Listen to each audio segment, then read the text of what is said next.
to the Forty Customs Aero Disc installation video.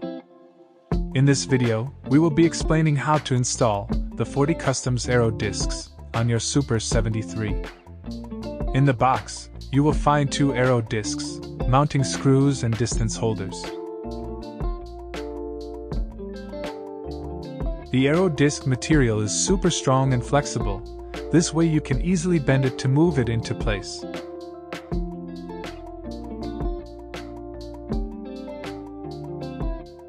Grab the distance holders and screws, and mount them to the first aero disc.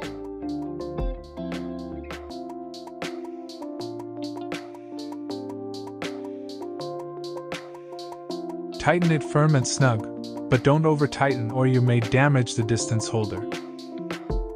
When all distance holders are mounted to the disc, grab the other aero disc and move it in place on the opposite side of the wheel. Make sure to align both discs on the cut line, this way the holes are also aligned with the distance holders. And screw the second aero disc to the distance holders. Again, tighten the screws snug but don't over-tighten it. Make sure to check out our other installation videos and subscribe to our channel. And thank you for watching, and ride safe.